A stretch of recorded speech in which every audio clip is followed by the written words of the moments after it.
السلام علیکم۔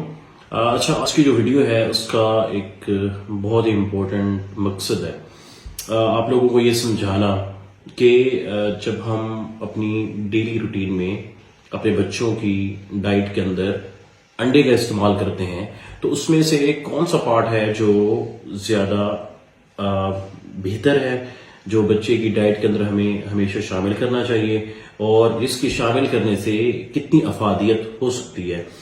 اچھا، اگر آپ انڈے کی ساخت کو دیکھیں تو اس میں اس کے دو پارٹس ہوتے ہیں، آپ کو پتہ ہے۔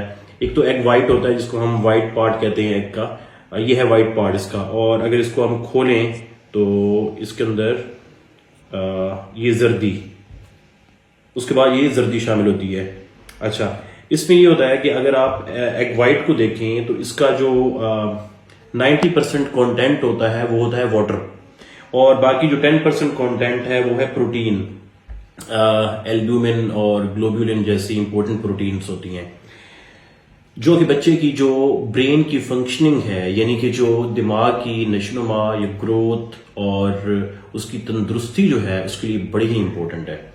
اچھا، جبکہ اگر آپ اس کے یلو پارٹ کو دیکھیں، اس کو زردی کو دیکھیں، اس کے اندر کولیسٹرول کا لیول تھوڑا سا اپ ہوتا ہے، ان کے فیٹس کے لیول تھوڑے سے اپ ہوتے ہیں، جبکہ جو وائٹ پارٹ اس کے اندر پروٹینز کے لیول زیادہ ہوتے ہیں۔ اچھا، جو لوگ اپنا ویٹ لوز کرنا چاہتے ہیں ان کے لیے بڑی امپورٹنٹ ہے کہ جو وائٹ پارٹ ہے انڈے کا، انڈے کی سفیدی جو ہے۔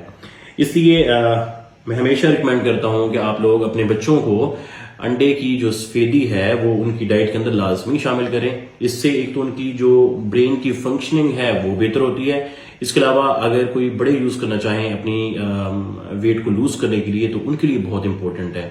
اپنا بہت بہت خیال رکھیں۔ تھینک یو سو مچ۔ اللہ حافظ۔